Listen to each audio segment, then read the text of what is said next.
La familia responsable de algunos de los dulces más codiciados del mundo posee una historia intrínsecamente agridulce. Se argumenta que los productos que evocan la alegría de la infancia fueron concebidos a partir del sufrimiento de otros niños. Esta dinastía se cuenta entre las más ricas y poderosas del planeta, aunque sus miembros viven en una virtual invisibilidad pública. Esta es la crónica de la familia Mars. La cuestión central radica en determinar qué oscuros secretos se ocultan tras el imperio de confitería más influyente a nivel global. Franklin Clarence Mars, el fundador de la estirpe Mars, nació en Minnesota en 1883, en una época de rápida transformación para Estados Unidos. Era un mundo de marcados contrastes. Mientras industriales como Rockefeller y Carnegie forjaban imperios de acero y petróleo, la mayoría de la población aún afrontaba una vida agraria de grandes penalidades. No obstante, el destino de Frank no se forjó en los campos de cultivo, sino a raíz de una enfermedad infantil que lo mantuvo confinado en casa durante años. Esta afección lo privó de una infancia normal, pero fue durante ese encierro donde su madre, Elva, le enseñó la única forma de endulzar su existencia: la elaboración artesanal de chocolates en su cocina. Ella no solo le transmitió un oficio, sino que le inculcó una pasión, una manera de generar alegría a partir de la adversidad. Esas lecciones impartidas en una modesta cocina sentaron las bases del imperio multimillonario que estaba por emerger. Aquí descubrirás relatos sobre las familias más adineradas, imperios que cambiaron la historia y secretos del poder económico y político. Suscríbete y cada semana viaja conmigo a explorar estas historias fascinantes. Después de esto, continuamos. La etapa inicial de la vida adulta de Frank constituyó un testimonio de su tenaz persistencia, un aprendizaje prolongado y a menudo frustrante, marcado por una sucesión de falsos comienzos y fracasos contundentes. Su ambición era evidente, pero el camino hacia el éxito se presentaba incierto. Su primera incursión en el ámbito empresarial no fue como pastelero, sino como mayorista de aperitivos. Recorrió los territorios de Minnesota, distribuyendo patatas fritas y otros productos a las tabernas locales. Era un trabajo extenuante y poco glamuroso que apenas le ofrecía un sustento. Durante este periodo, contrajo matrimonio con su primera esposa, Ethel G. Kisak, una maestra de escuela que aportó estabilidad y rigor intelectual a su vida. En 1904 nació su único hijo, Forrest Edward Mars. La llegada de Forrest debería haber sido un momento de pura alegría, pero también añadió una nueva capa de presión. Frank ya no era solo un vendedor con dificultades, sino un padre y proveedor con una familia que mantener. El peso de esta responsabilidad, junto con su implacable ambición, lo impulsó a su primera gran apuesta. Decidió abandonar la vida transitoria de un vendedor ambulante y establecer su propio negocio de fabricación de dulces. Poseía las habilidades que su madre le había enseñado, una profunda pasión por la confitería y un deseo ferviente de construir algo propio. Sin embargo, el deseo por sí solo no garantiza el éxito. Sus proyectos iniciales estuvieron plagados de una combinación de mala suerte, capital insuficiente y quizás un toque de ingenuidad. Años más tarde, en 1920, fundaría la compañía Mar o Bar en Minneapolis, un punto de inflexión que marcó su primer éxito real. El nombre mismo, un ingenioso juego de palabras con el suyo, insinuaba la naturaleza personal de su sueño. Pero la compañía fracasó, incapaz de competir con actores más establecidos en el mercado. Lo intentó una y otra vez, invirtiendo su corazón y sus escasos ahorros en cada nuevo proyecto, solo para verlos colapsar. La tensión de estos repetidos fracasos cobró un alto precio, no solo en sus finanzas, sino también en su matrimonio. El estrés constante, las largas jornadas y la sombra siempre presente de la deuda erosionaron los cimientos de su relación con Ethel G. Ella se había casado con un hombre con sueños, pero la realidad era una vida de inestabilidad y decepción. Su matrimonio se desmoronó bajo la presión y se divorciaron. Forrest, aún un niño, quedó atrapado en el medio. Su padre, ahora un doble fracaso, Tanto en los negocios como en el matrimonio, parecía una figura distante, casi trágica.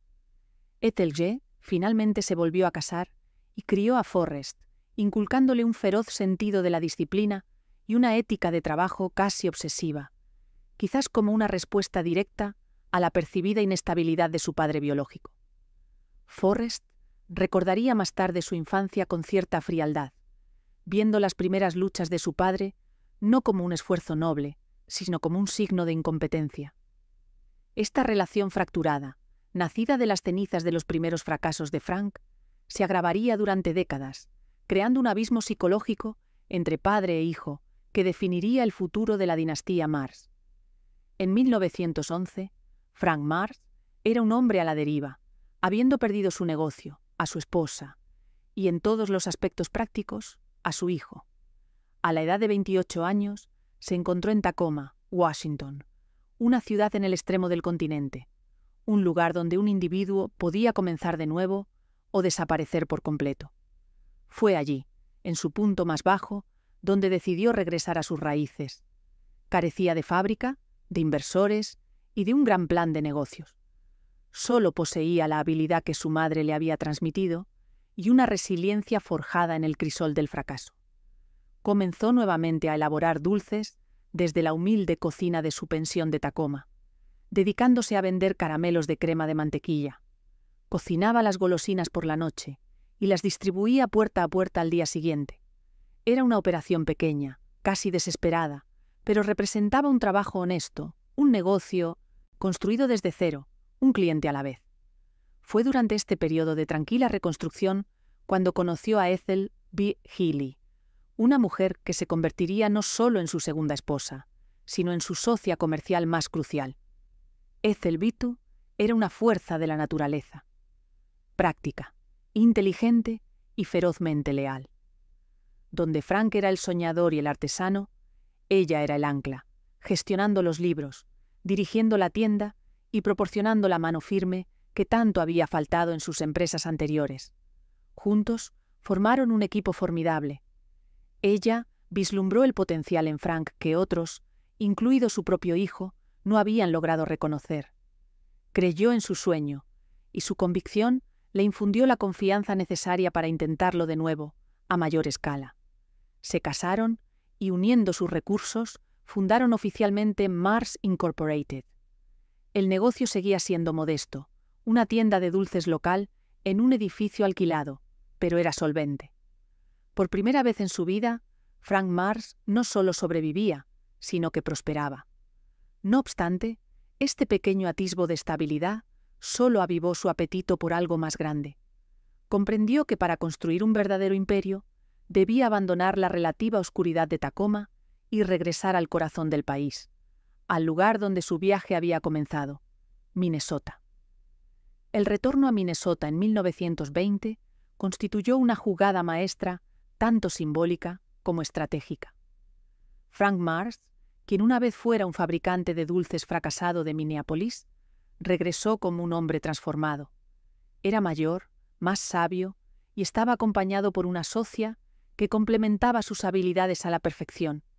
Ya no era solo un soñador, sino un empresario probado, aunque a pequeña escala. Estableció una nueva fábrica en Minneapolis, una ciudad que una vez había sido el escenario de sus más profundas humillaciones profesionales. Fue una audaz declaración de que ya no huía de su pasado. Este fue también el momento en que su distante hijo Forrest volvió a entrar en su vida. Forrest, ahora un joven agudo y ambicioso, forjado en el hogar disciplinado de su madre y padrastro, era estudiante en la Universidad de California, Berkeley. Durante sus vacaciones de verano, trabajaba en la nueva fábrica de su padre. El reencuentro estuvo cargado de tensión. Forrest observaba la operación de su padre con una mirada crítica, casi despectiva. Percibía ineficiencia, falta de control de calidad y una incapacidad para pensar a gran escala. Desafiaba abiertamente los métodos de su padre, generando una fricción palpable en la planta de la fábrica.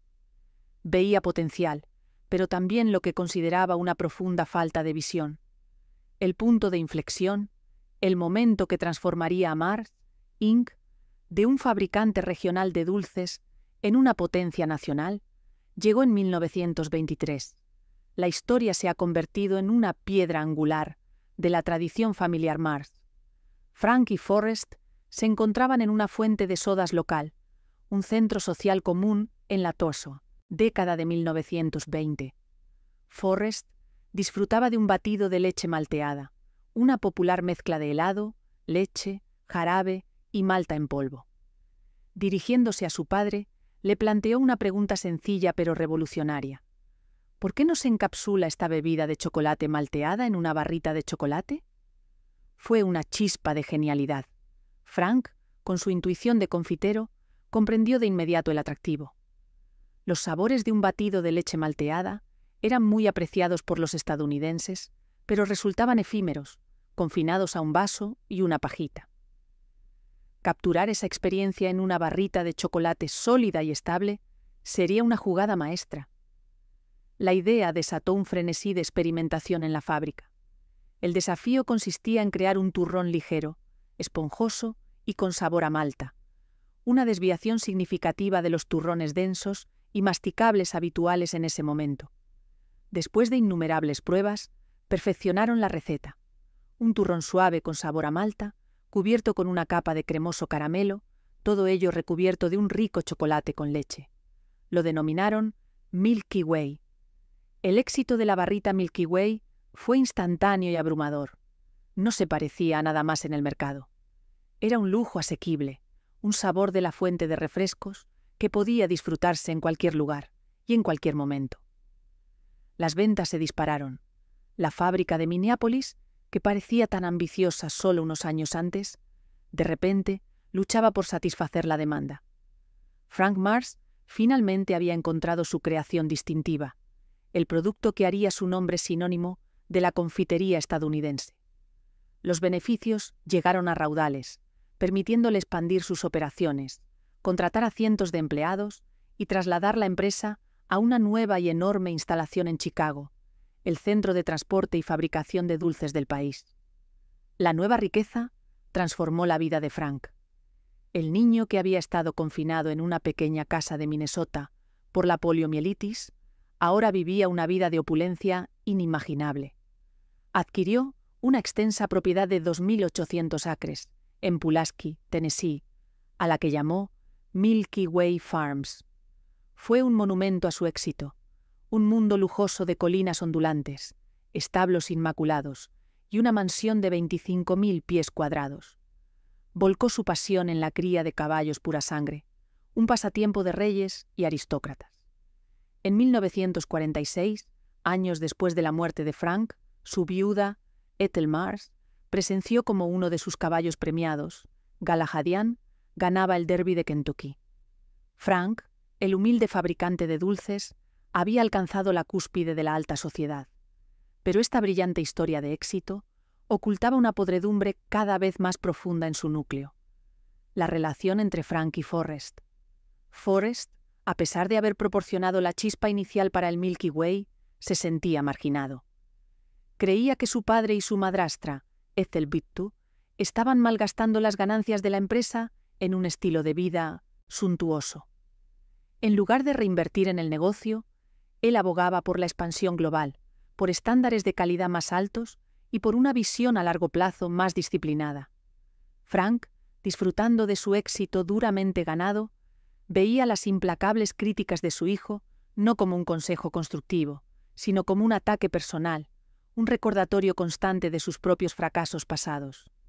La tensión entre el fundador cauteloso y hecho a sí mismo y el agresivo heredero educado en la universidad se estaba volviendo insoportable.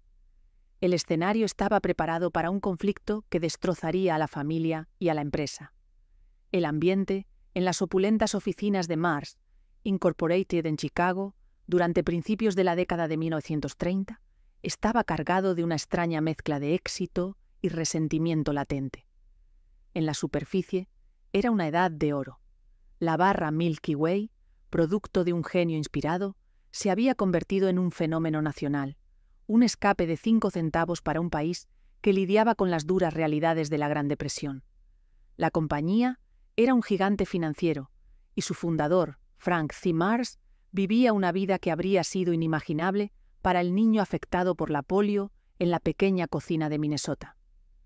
Era un titán de la industria, un criador de caballos ganador del Derby de Kentucky, el dueño de una extensa propiedad en Tennessee.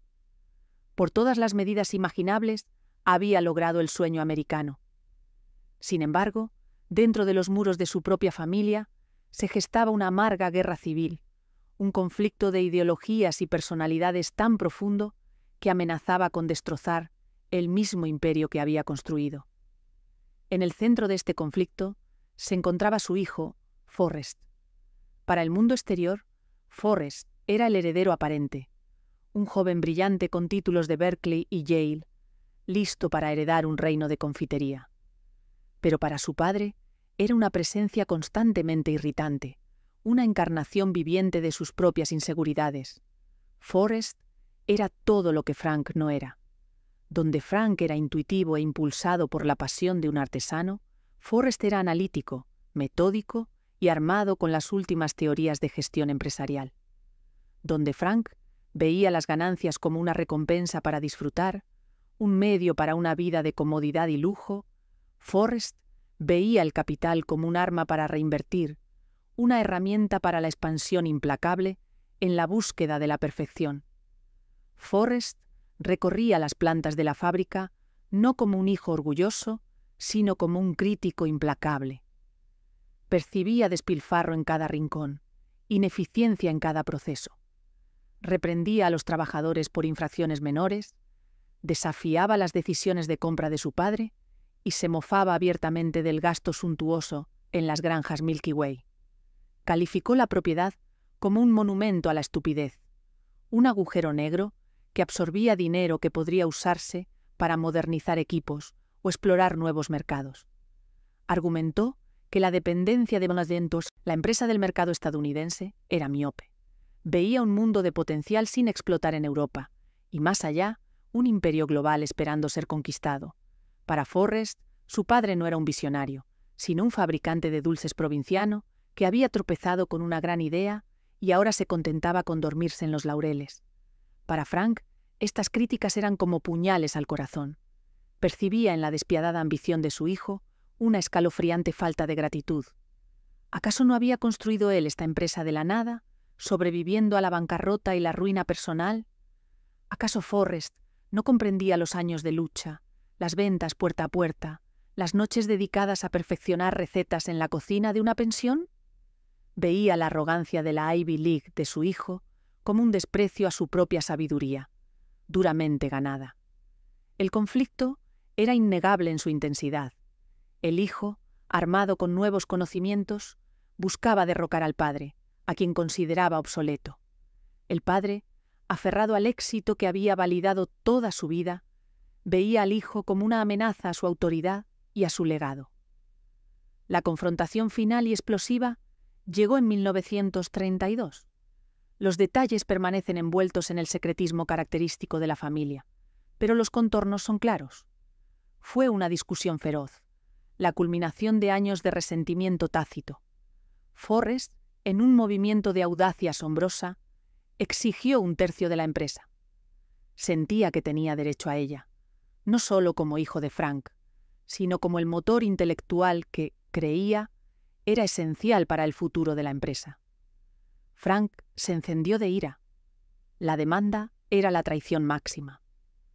A sus ojos, Forrest había contribuido poco más que una idea casual en una fuente de refrescos y años de críticas incesantes.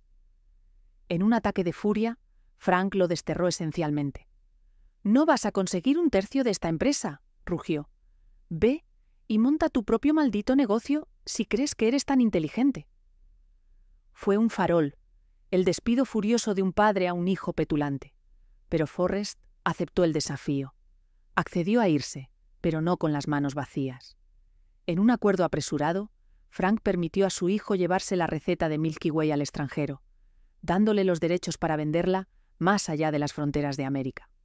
Fue una forma de empujarlo fuera del nido, de enviarlo lo más lejos posible, dejándolo intentar conquistar el mundo.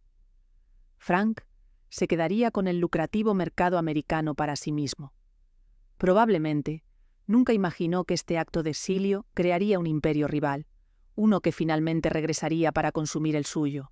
Y así, Forrest Mars Sr., con una pequeña fortuna en el bolsillo y una receta para la mayor creación de su padre, dio la espalda a América y zarpó hacia Inglaterra, un revolucionario en el exilio. Forrest llegó a una Gran Bretaña que estaba a años luz de la confianza en auge del Chicago de su padre. Era una nación sumida en el estancamiento económico. Su antigua grandeza imperial comenzaba a desvanecerse, un lugar donde la tradición a menudo superaba a la innovación. El paladar británico era diferente, la cultura empresarial más formal y sobria. Fue aquí, en este paisaje desconocido, donde se revelaría el verdadero genio de Forrest para la adaptación y la ejecución implacable. Estableció una pequeña fábrica en la poco glamurosa ciudad industrial de Slough, un lugar más conocido por sus lúgubres fábricas que por sus delicias culinarias. Fue un comienzo espartano, muy lejos de las extensas instalaciones que había dejado atrás en Chicago. Su primera tarea fue adaptar la creación de su padre al mercado local. Rápidamente se dio cuenta de que el Milky Way americano era demasiado malteado, su chocolate demasiado distinto para los gustos británicos. Reformuló la barrita, creando un turrón más dulce y sencillo, y utilizando una mezcla diferente de chocolate con leche. Lo llamó simplemente Mars Bar. Fue un éxito instantáneo. El público británico, ansioso por indulgencias asequibles, abrazó la nueva golosina. La modesta fábrica pronto zumbaba de actividad, un pequeño pero potente punto de apoyo para las ambiciones europeas de Forrest. Sin embargo, la visión de Forrest se extendía mucho más allá de las barritas de chocolate. Era un innovador incansable, siempre atento a nuevas oportunidades y a nuevos mercados que revolucionar. Su idea más transformadora provino de una fuente inesperada. Adquirió Chappell Brothers, una pequeña y endeble empresa británica que producía restos de carne enlatada para perros bajo la marca Chappie. En ese momento, el concepto de comida para mascotas dedicada era un nicho, una idea casi ridícula. La mayoría de la gente alimentaba a sus mascotas con sobras de la mesa. Pero Forrest vislumbró algo que nadie más percibía: la creciente tendencia a la humanización, el profundo vínculo emocional que las personas estaban forjando con sus animales de compañía. Creía que la gente pagaría un precio superior por alimentos de alta calidad y formulados científicamente para sus queridos perros y gatos. Se lanzó al negocio de la comida para mascotas con la misma intensidad fanática que aplicaba a la confitería. Aplicó principios de control de calidad y marca que eran inauditos en la industria. Obtuvo mejores ingredientes, mejoró los procesos de fabricación e invirtió en marketing, que enfatizaba los beneficios nutricionales de sus productos. Más tarde, lanzaría marcas icónicas como Whiskas para gatos y Pedigree para perros. Su dedicación a la calidad era legendaria. Las anécdotas de este periodo describen a un hombre poseído. Los empleados recordarían más tarde cómo Forrest exigía fábricas impecables y fórmulas perfectas. Su obsesión por la calidad rozaba la locura. Este acto, extraño y casi cómico, era un poderoso símbolo de su filosofía, una demostración para sus empleados de que la calidad no era un eslogan, sino una obsesión que comenzaba desde lo más alto. Fue durante estos años formativos en Europa cuando Forrest codificó su revolucionaria filosofía empresarial, un conjunto de principios que se convertiría en el Evangelio de Mars Incorporated y sería estudiado en las escuelas de negocios durante las décadas venideras. Los denominó los 5 principios. Primero, la calidad. Para Forrest, la calidad era una obsesión innegociable. El cliente era el jefe supremo y su satisfacción era primordial.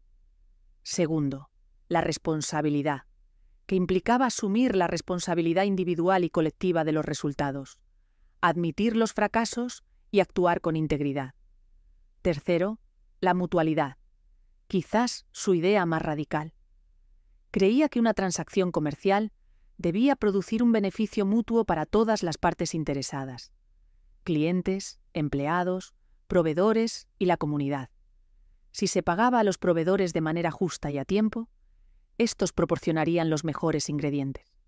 Si se pagaba bien a los empleados, muy por encima del promedio de la industria, serían más leales, más productivos y más comprometidos con la calidad. Esta mutualidad de beneficios fue el motor de su empresa. Cuarto, la eficiencia. Forrest despreciaba el despilfarro, considerándolo una forma de robo al cliente, a la empresa y al medio ambiente. Agilizó sus fábricas, automatizó procesos y ahorró cada céntimo no por avaricia, sino por un compromiso filosófico con la eficiencia. El principio final era la libertad. Como empresa privada, Mars estaba libre de la tiranía de las demandas de los accionistas y la presión de los informes de ganancias trimestrales. Esta libertad financiera permitió a la empresa realizar inversiones y decisiones a largo plazo que podrían no dar frutos de inmediato, pero que eran esenciales para un crecimiento sostenible. Estos 5 principios no eran meramente una placa en una pared, sino el sistema operativo de su floreciente imperio. Sin embargo, el hombre que defendía estas ideas ilustradas era, en persona, una figura profundamente compleja y a menudo aterradora. Era un tirano en pos de una visión utópica. Dirigía sus fábricas con mano de hierro y un temperamento explosivo. Recorría la planta de producción, sus ojos buscando cualquier imperfección. Una mota de polvo en una máquina, un envoltorio mal alineado, un trabajador moviéndose demasiado lento. Cualquiera de estas cosas podía desencadenar una erupción volcánica de rabia. Era notoriamente austero en sus hábitos personales, volando en clase turista, alojándose en hoteles económicos y trabajando desde una oficina espartana. Exigía un compromiso total de sus empleados, pero lo recompensaba con salarios y beneficios que eran la envidia de la industria. Creó una cultura corporativa ferozmente leal, casi de culto. La gente le temía, pero también lo respetaba. Sabían que sus estándares imposibles eran los mismos que se aplicaba a sí mismo. No estaba construyendo solo una empresa, sino una máquina, una organización afinada para la calidad y la eficiencia, todo impulsado por la fuerza de su voluntad indomable. A medida que la década de 1930 llegaba a su fin, las nubes de guerra se cernían sobre Europa. Para la mayoría de los hombres de negocios, el inminente conflicto era una fuente de inmensa ansiedad. Para Forrest Mars fue una fuente de inspiración. Durante la Guerra Civil Española, observó a los soldados en el frente. Notó un problema práctico. En el calor, el chocolate, una valiosa fuente de energía y moral, se derretía en una masa pegajosa. Pero también vislumbró la solución. Observó a los soldados comiendo pequeñas bolitas de chocolate recubiertas de una dura cáscara de azúcar. La compañía británica Rowntrees tenía un producto similar llamado Smarties. El concepto era simple pero brillante. La cáscara aislaba el chocolate del calor y evitaba que se derritiera en las manos del soldado. Forrest comprendió de inmediato el colosal potencial de esta idea. Visualizó un producto que podría incluirse en las raciones de cada soldado, una golosina capaz de soportar los rigores de cualquier clima. Preparó sus maletas y regresó a Estados Unidos, no para reconciliarse con su padre, sino para lanzar su siguiente gran empresa. Estableció una pequeña oficina en Newark, Nueva Jersey, y comenzó a desarrollar su nuevo producto. Sin embargo, se enfrentó a un obstáculo significativo. Con América al borde de entrar en la Segunda Guerra Mundial, el racionamiento era inminente y el acceso a ingredientes clave, especialmente el chocolate, estaría severamente restringido. Necesitaba un socio poderoso. En un movimiento de genio estratégico, no se acercó a un amigo, sino a su principal rival, The Hershey Company. Llegó a un acuerdo con William Murray, el presidente de Hershey's. El hijo de Murray, Bruce Murray, se convirtió en socio del 20% en la nueva empresa. A cambio, Hershey, el rey indiscutible del chocolate americano, garantizaría un suministro constante del ingrediente esencial. Y así, en 1941, nació M&M Limited. El nombre significaba Mars y Murray. El nuevo dulce, pequeños chocolates coloridos con forma de botón, fue un éxito inmediato por una razón simple. Forrest los vendió casi exclusivamente al ejército de los Estados Unidos. Los M&M's se convirtieron en un elemento básico en las raciones de los Hispano estadounidenses, desde las playas de Normandía hasta las islas del Pacífico. El lema «Se derrite en tu boca, no en tu mano» no era un ingenioso jingle publicitario, era una descripción literal de la función principal del producto. La guerra sirvió como la mayor campaña de marketing de la historia, presentando a millones de jóvenes al nuevo dulce. Cuando regresaron a casa, trajeron consigo su gusto por los M&M's, creando un enorme mercado civil ya preparado. Mientras Forrest construía su imperio independiente y revolucionaba la industria de mientras la confitería, la empresa estadounidense que había dejado atrás, navegaba por un período de profundo cambio.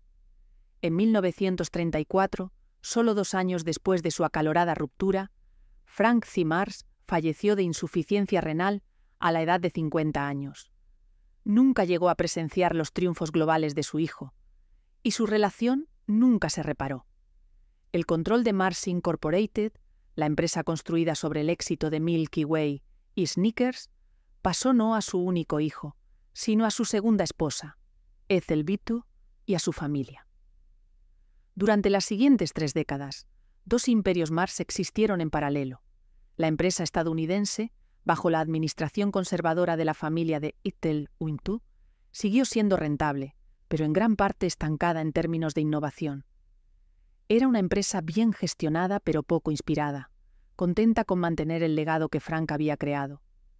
Mientras tanto, la empresa de Forrest, Food Manufacturers Incorporated, era un semillero de energía creativa. Después de la guerra, compró la participación de Bruce Murray en M&M, asumiendo el control total de su icónica creación. Pero no había terminado de innovar. Una vez más, se aventuró mucho más allá del mundo de los dulces. Tuvo conocimiento de una nueva tecnología para procesar arroz, un método llamado parboiling, que se había desarrollado en Gran Bretaña. El proceso implicaba cocer el arroz al vapor antes de molerlo, lo que forzaba los nutrientes del salvado y la cáscara al endospermo amiláceo. El arroz resultante era más nutritivo, más resistente a los gorgojos y se cocinaba más rápida y consistentemente. Forrest vio una enorme oportunidad para crear un producto de arroz de marca fiable para la cocina estadounidense moderna. Licenció la tecnología y creó la marca Uncle Ben's Converted Rice. Para dar a la marca una imagen de calidad y confiabilidad, utilizó la imagen de Frank Brown, un célebre mayordomo afroamericano de un restaurante de Chicago. El arroz Uncle Ben's, al igual que los M&M's y la comida para mascotas Pedigree, se convirtió en otro éxito rotundo, consolidando la reputación de Forrest como un visionario capaz de transformar cualquier producto básico en una marca potente. En este canal, cada semana te esperan explicaciones claras y relatos intrigantes sobre fortunas ocultas, el ascenso y caída de imperios, y cómo el dinero y la política han moldeado el mundo. Aquí aprenderás más sobre la historia del poder, despertarás tu curiosidad y ampliarás tu cultura. Todo esto lo encontrarás aquí.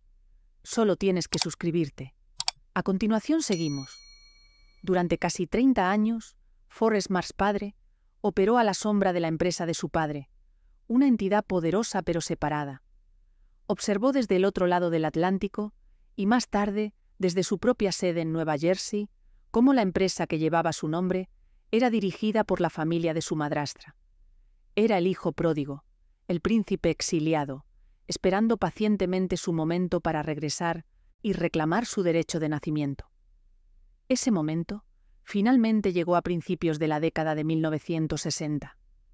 Tras la muerte de su madrastra, Ethel Bitu, el camino quedó despejado. A través de una serie de hábiles maniobras financieras, comenzó a consolidar su poder. En 1964, las 2 empresas finalmente se fusionaron. Forrest Mars, padre, ahora un titán de la industria por derecho propio, un multimillonario con un imperio global construido a su manera, regresó a las oficinas de la empresa que su padre había fundado.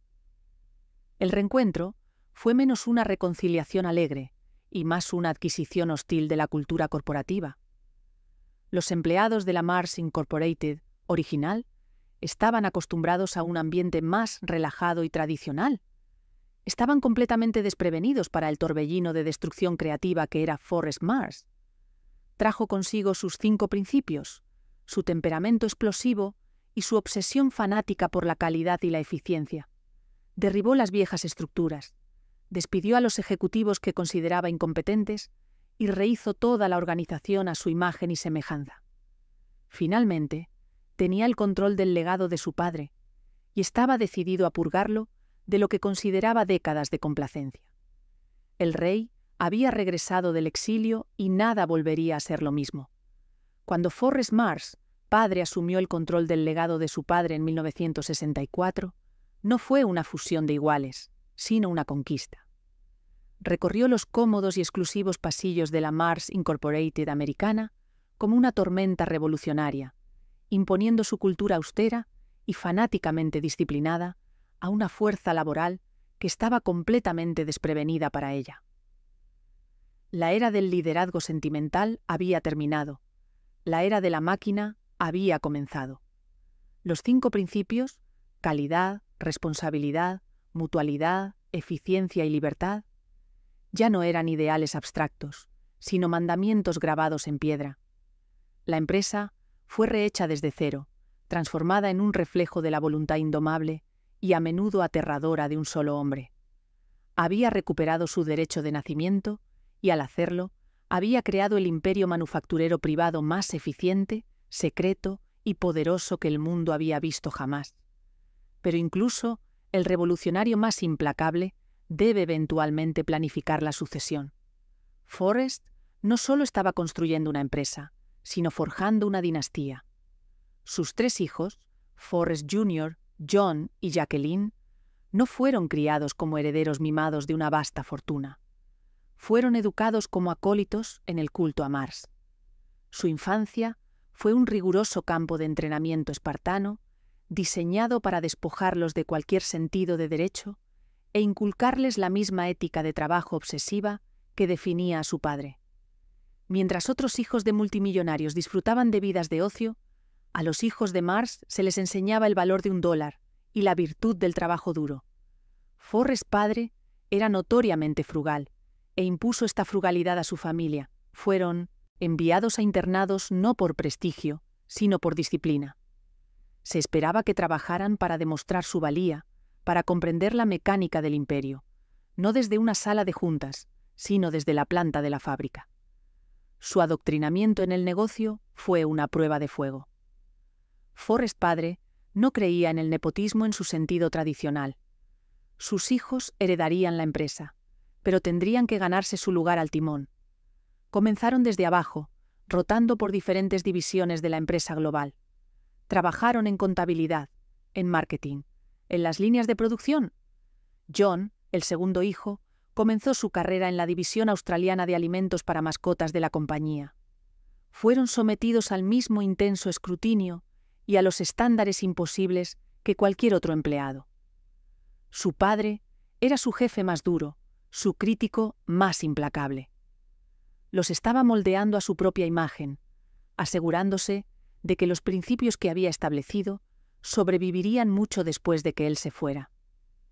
No solo estaba transmitiendo riqueza, sino transfiriendo una cosmovisión, una filosofía de negocios y de vida tan rígida e intransigente como el propio hombre.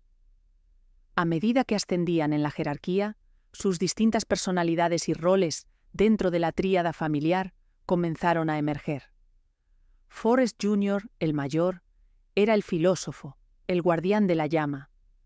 Estaba profundamente imbuido de los principios de su padre y se veía a sí mismo como el custodio de la cultura única de la empresa. Aunque intensamente privado según cualquier estándar normal, era el más extrovertido de sus hermanos, asumiendo finalmente el papel de presidente y ocasionalmente sirviendo como una cara pública cuidadosamente controlada para la empresa anónima. John, el hijo del medio, era el verdadero heredero de la naturaleza enigmática y reclusiva de su padre. Un brillante estratega con una mente para los números y la logística, fue el arquitecto silencioso de la expansión global masiva de la empresa. Él y Forrest Jr. compartirían más tarde el título de copresidente. Pero fue John quien a menudo fue visto como el verdadero poder detrás del trono, una figura de secretismo casi mítico que manejaba los hilos desde lo más profundo del santuario interior de la empresa. Rehuía el protagonismo con un fervor que superaba incluso al de su padre, creyendo que el anonimato era el mayor activo estratégico de la empresa. Jacqueline, como mujer de su generación, inicialmente tuvo un papel operativo menos directo. Sin embargo, estaba lejos de ser una heredera pasiva. Formó parte de la junta directiva durante décadas. Su influencia se sintió más profundamente en las áreas de desarrollo de productos y marketing. Poseía una aguda comprensión del consumidor, una habilidad que había sido fundamental para el éxito inicial de su abuelo Frank. También se convirtió en la filántropa más destacada de la familia, canalizando una parte de su inmensa riqueza a instituciones educativas y culturales. Una consumada amazona, continuó con la pasión por los caballos que había comenzado con Frank en Milky Way Farms, un vínculo conmovedor con el abuelo que apenas conoció. En 1973, Forrest Mars Sr. se retiró oficialmente, cediendo las riendas a sus hijos. Pero un hombre como Forrest nunca se retira de verdad. Simplemente encuentra un nuevo proyecto para su energía inquieta. Se trasladó a Henderson, Nevada, y a los 60 y tantos años fundó una nueva compañía de dulces desde cero. La llamó Ethel Chocolates, un emotivo tributo a su madre, Elba, cuyas lecciones en la cocina lo habían iniciado todo. Era una chocolatería boutique de alta gama, en marcado contraste con la máquina de mercado masivo de Mars Incorporated. Fue su forma de demostrar, quizás principalmente a sí mismo, que la antigua magia aún estaba presente. Dirigió Ethel con la misma atención fanática a los detalles, supervisando personalmente las recetas y la producción hasta que la vendió a la compañía de sus hijos en 1988.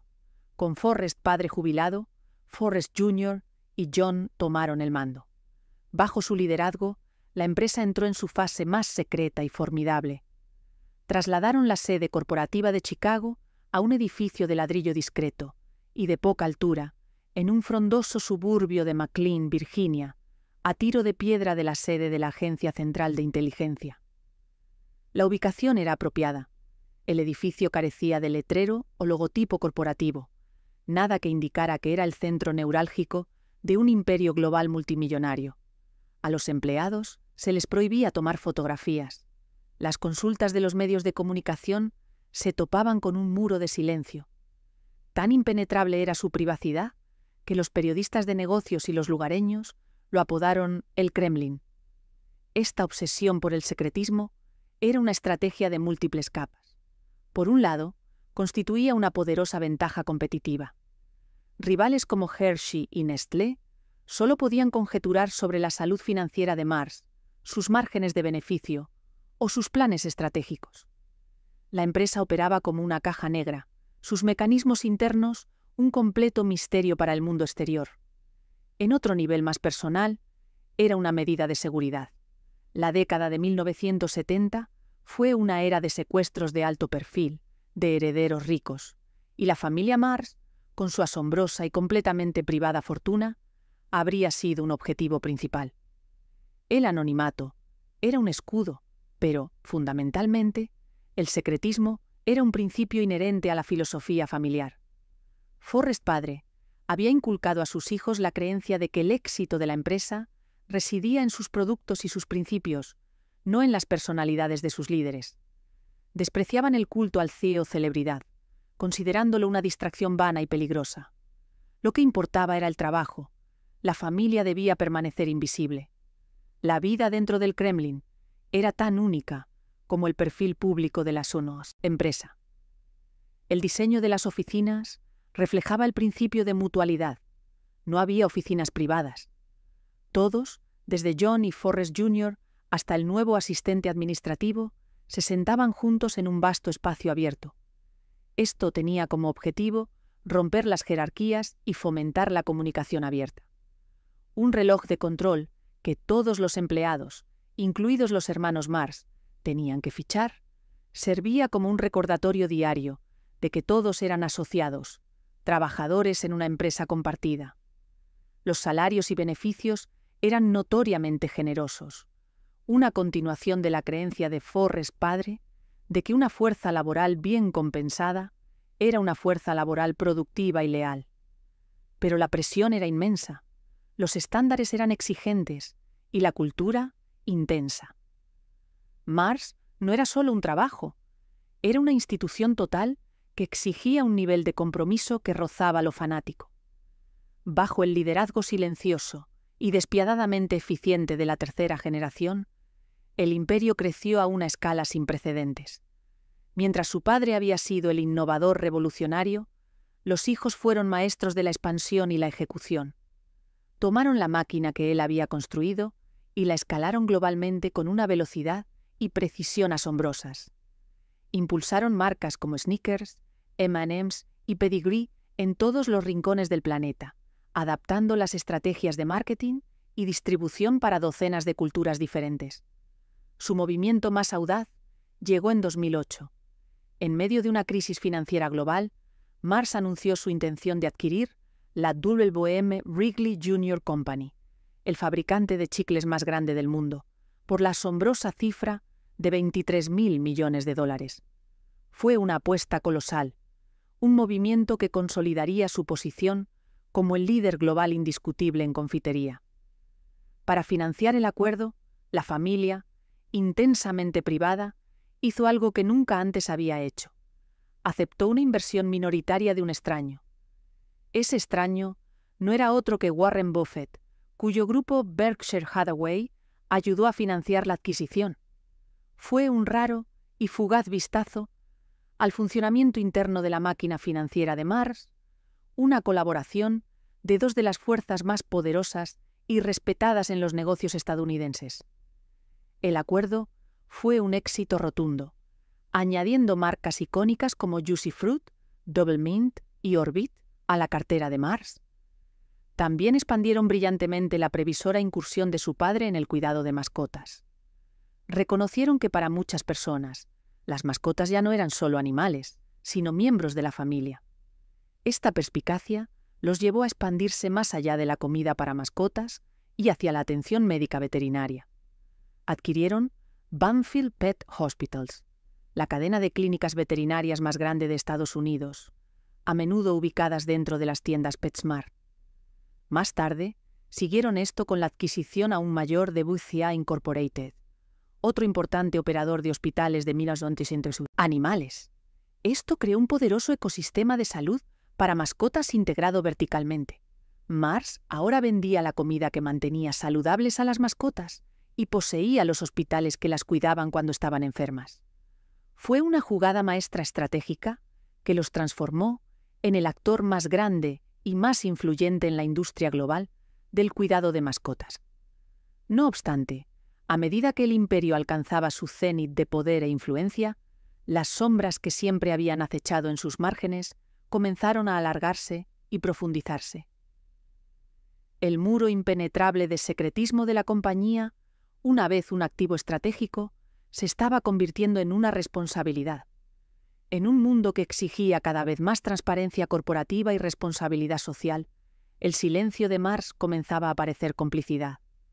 El problema que llegaría a perseguir a la dinastía y a empañar su imagen cuidadosamente elaborada fue el oscuro secreto al principio mismo de su cadena de suministro: el abastecimiento de su cacao. El oscuro secreto de la industria del chocolate salió a la luz en 2001, cuando una serie de informes y documentales condenatorios expusieron el uso generalizado de mano de obra infantil y, en algunos casos, la esclavitud abierta en las plantaciones de cacao de África Occidental, particularmente en Costa de Marfil y Ghana, donde se cultiva la mayor parte del cacao del mundo.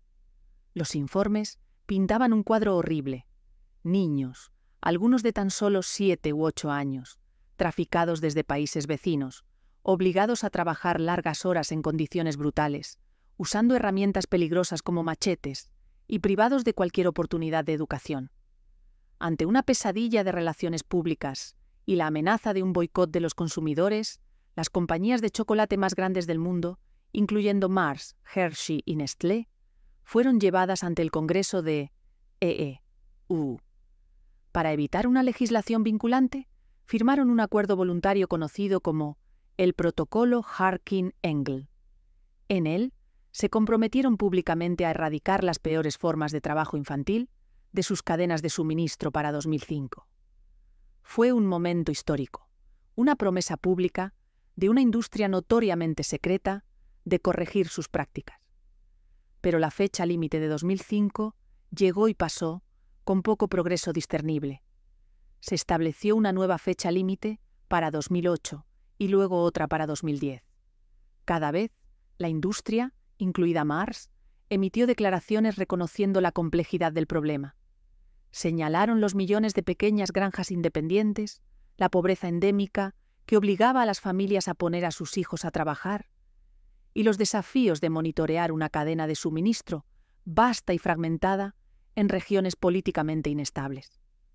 Comenzaron a invertir en programas de sostenibilidad, asociándose con organizaciones como Rainforest Alliance y Fairtrade, y lanzando sus propias iniciativas para apoyar a las comunidades agrícolas. Sin embargo, periodistas de investigación y organizaciones de derechos humanos continuaron encontrando las mismas condiciones horribles sobre el terreno.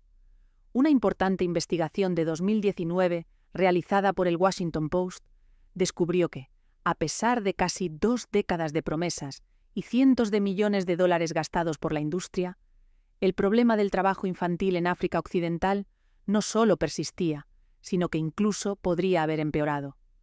En un momento de sorprendente sinceridad ese mismo año, un ejecutivo de Mars admitió que la empresa no podía garantizar que su chocolate estuviera libre de trabajo infantil. Después de 18 años de promesas, fue una devastadora admisión de fracaso. El tema finalmente llegó al tribunal más alto de Estados Unidos. Una demanda fue presentada contra Nestlé y Cargill por un grupo de niños esclavos de Malí que afirmaban haber sido traficados a Costa de Marfil y obligados a trabajar en plantaciones de cacao. El caso presentado contra Nestlé y Cargill expuso los lazos sistémicos de la industria con el trabajo infantil, proyectando una larga sombra sobre cada gigante del chocolate, incluyendo Mars. En 2021, la Corte Suprema falló a favor de las corporaciones. El razonamiento legal fue técnico, pero devastador para los demandantes. El tribunal dictaminó que las decisiones tomadas por los ejecutivos en Estados Unidos no tenían un vínculo causal lo suficientemente directo con los abusos que ocurrían a miles de kilómetros de distancia como para responsabilizar legalmente a las empresas bajo el Estatuto de Reclamaciones por Agravios Extranjeros. Fue una victoria legal para la industria, pero una profunda derrota moral. La dinastía silenciosa, que siempre había controlado su propia narrativa, la controversia del cacao, fue una crisis de identidad. Golpeó en el corazón de su principio más preciado, la mutualidad. ¿Cómo podía una empresa, que se enorgullecía de crear una mutualidad de beneficios para todos sus grupos de interés, presidir una cadena de suministro que explotaba a las personas más vulnerables de ella? La tercera generación, Forrest Jr., John y Jacqueline, había expandido magistralmente el imperio de su padre, convirtiéndolo en un coloso global de una escala sin precedentes. Pero también habían heredado su pecado original. Mientras se preparaban para pasar la antorcha a una cuarta generación, estaban entregando no solo una empresa fantásticamente rentable y poderosa, sino también sus secretos profundamente arraigados durante décadas y su crisis moral más profunda e irresoluta. El imperio de las sombras tenía un secreto que ya no podía guardar. La muerte de Forrest Mars Jr. en 2016 fue más que un simple fallecimiento. Marcó el fin de una era. Simbolizó el crepúsculo de la tercera generación. Los gobernantes silenciosos que habían transformado la formidable empresa de su padre en un coloso global.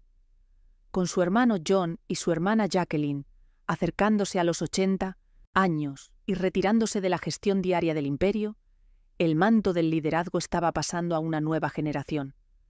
La cuarta generación de la dinastía Mars salía de las sombras para heredar no solo una de las empresas privadas más grandes del mundo, sino también sus décadas de secretos profundamente arraigados y su crisis moral más profunda.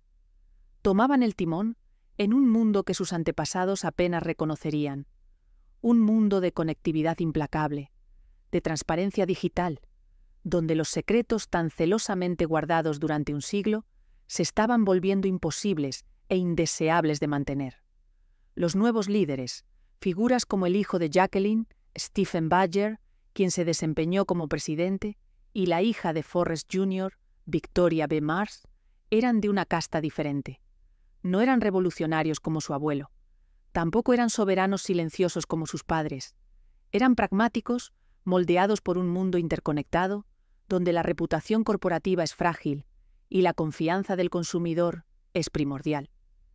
Entendieron que la fortaleza de secretismo que su familia había construido, el infame Kremlin en McLean, ya no era un activo estratégico, sino una responsabilidad. En una era de redes sociales y periodismo ciudadano, el silencio ya no se interpretaba como fortaleza, sino como sospecha.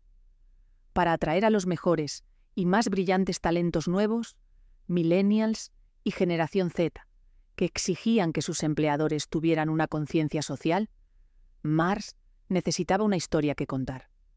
Para ganarse la lealtad de los consumidores modernos, tenían que ser más que una marca. Tenían que representar algo. Creamos este canal con un propósito: compartir conocimiento y acercar los secretos de las grandes fortunas, las intrigas políticas y las historias de los imperios que definieron nuestro mundo. Porque creemos que entender el pasado es también entender quiénes somos hoy. Suscríbete y forma parte de esta misión. Retomemos desde aquí. A partir de 2018 comenzó el gran deshielo. No fue una apertura repentina y dramática de las puertas, sino un giro lento, calculado y cuidadosamente gestionado hacia una nueva era de apertura. La compañía lanzó un nuevo y elegante sitio web corporativo, comenzó a publicar informes detallados de sostenibilidad y permitió a sus altos ejecutivos conceder entrevistas cuidadosamente filtradas. Stephen Badger, como presidente, se convirtió en una figura mucho más pública que cualquier miembro de la familia Mars antes que él. Habló en conferencias, interactuó con los medios de comunicación y comenzó a articular una nueva visión para la empresa, una que reconocía sus deficiencias pasadas y delineaba un camino a seguir. Esto no fue una confesión, fue una reestructuración estratégica de la marca. Fue un reconocimiento de que en el siglo XXI controlar la narrativa significaba participar en ella. La cuarta generación comprendió que si no contaban su propia historia, sus críticos, los periodistas, los activistas, las organizaciones de derechos humanos, estarían más que felices de contarla por ellos. La tarea más urgente para esta nueva generación de líderes era enfrentar el pecado original de la compañía, la controversia del cacao. Las décadas de promesas incumplidas y las denuncias condenatorias habían dejado una profunda mancha en el nombre de Mars. La nueva estrategia consistió en pasar de una postura defensiva a un enfoque proactivo y público. En 2018 lanzaron su plan de sostenibilidad más ambicioso hasta la fecha, un programa llamado Cacao para Generaciones. Estaba respaldado por un compromiso de $1.000 millones a lo largo de 10 años, que acaparó los titulares. El plan era una admisión tácita de que sus esfuerzos anteriores habían sido insuficientes y que se necesitaba un enfoque más radical. En el corazón del plan Cacao para Generaciones había dos pilares clave. El primero era un enfoque renovado y urgente en la trazabilidad. Durante años, la incapacidad de la empresa para rastrear la mayoría de su cacao hasta las granjas específicas donde se cultivaba fue el defecto central en su argumento ético. Si se desconocía el origen del cacao, no se podía saber si se producía con mano de obra infantil. Mars se fijó el ambicioso objetivo de abastecerse del 100% de su cacao de granjas trazables y gestionadas de forma sostenible para 2025. Esto implicó una enorme empresa tecnológica, utilizando GPS para mapear decenas de miles de pequeñas granjas, recopilando datos sobre su producción y creando una cadena de suministro digital que, en teoría, les permitiría seguir un lote de granos de cacao desde una aldea específica en Ghana hasta una fábrica en Chicago. El segundo pilar, más revolucionario, era el reconocimiento directo de que la pobreza era la causa fundamental del trabajo infantil. La empresa comenzó a abogar públicamente por mayores ingresos para los agricultores, un cambio significativo con respecto al enfoque histórico de la industria de simplemente pagar el precio de mercado fluctuante. Comenzaron a invertir en programas para ayudar a los agricultores a mejorar el rendimiento de sus cultivos y diversificar sus fuentes de ingresos. Más importante aún, se comprometieron con los gobiernos de Costa de Marfil y Ghana, quienes en 2019 dieron el paso audaz de instituir un diferencial de ingresos vivos, LEAD por sus siglas en inglés, una prima obligatoria de $400 por tonelada en todas las ventas de cacao, diseñada para sacar a los agricultores de la pobreza. Si bien la implementación del LEAD ha sido compleja y plagada de desafíos, el apoyo público de Mars a la iniciativa señaló un cambio fundamental en su forma de pensar. También renovaron su enfoque para abordar el trabajo infantil sobre el terreno. En lugar de depender de esquemas de certificación defectuosos que a menudo no detectaban los abusos, comenzaron a implementar un sistema más robusto, conocido como Monitoreo y Remediación del Trabajo Infantil, CLMRS, por sus siglas en inglés. Este sistema busca activamente identificar a los niños en riesgo y, cuando se encuentra un caso, proporciona apoyo y remediación directos, trabajando con las comunidades locales para que los niños se matriculen en la escuela, proporcionando recursos a sus familias y abordando los problemas subyacentes que llevaron a que el niño fuera puesto a trabajar en primer lugar. Estos esfuerzos no han pasado desapercibidos. En los recientes informes de evaluación del chocolate y en la clasificación anual del desempeño ético de la industria, Mars, a menudo, ha recibido una calificación amarilla, lo que significa que está comenzando a implementar buenas políticas. Ahora se clasifica con frecuencia por delante de algunos de sus principales competidores. Sin embargo, los grupos de vigilancia y los críticos siguen siendo profundamente escépticos. Argumentan que el progreso es demasiado lento. Señalan que el objetivo de trazabilidad para 2025 es casi seguro que no se cumplirá. Y sostienen que, a pesar de las nuevas iniciativas, el desequilibrio de poder fundamental en la industria del cacao se mantiene. El precio pagado a los agricultores sigue estando dictado en gran medida por un puñado de corporaciones masivas, y todavía no es suficiente para garantizar un salario digno real para millones de familias. La sombra de la explotación, aunque quizás más tenue de lo que fue, no ha desaparecido. La compañía está dando pasos, pero el camino hacia una cadena de suministro verdaderamente ética sigue siendo largo y arduo. Mientras lidiaba con su desafío ético más profundo, el moderno imperio Mars ha seguido evolucionando y expandiéndose en direcciones que habrían asombrado a su fundador. La empresa, que comenzó con un solo caramelo de crema de mantequilla, es ahora un conglomerado vasto y diversificado, cuya identidad ya no se define únicamente por la confitería. El negocio ahora se organiza ampliamente en varias divisiones principales. Mars Wrigley, que alberga las icónicas marcas de dulces, Mars Food and Nutrition y la colosal Mars Pet Care. Para muchos observadores, el hecho más sorprendente de la empresa moderna es que la división de cuidado de mascotas es ahora su segmento más grande y de más rápido crecimiento, con ingresos que eclipsan los de su famoso negocio de dulces. Las adquisiciones de Banfield y BCA han convertido a Mars en el mayor empleador de veterinarios del mundo. El futuro de la empresa, al parecer, puede tener más que ver con cachorros y gatitos que con barras de chocolate. Esta evolución también se refleja en su respuesta a las cambiantes mareas culturales. En 2020, a raíz de las protestas globales por la justicia racial, la compañía tomó una decisión histórica. Anunciaron que cambiarían la marca de Uncle Ben's Rice, una marca desarrollada por Mars después de la Segunda Guerra Mundial, basada en la innovación de procesamiento de arroz de Forrest Sr., Avens Original. También eliminaron la imagen de Frank Brown, el mayordomo afroamericano, cuyo rostro había adornado la caja durante más de 70 años. La compañía reconoció que los orígenes de la marca estaban arraigados en estereotipos raciales y que era hora de un cambio.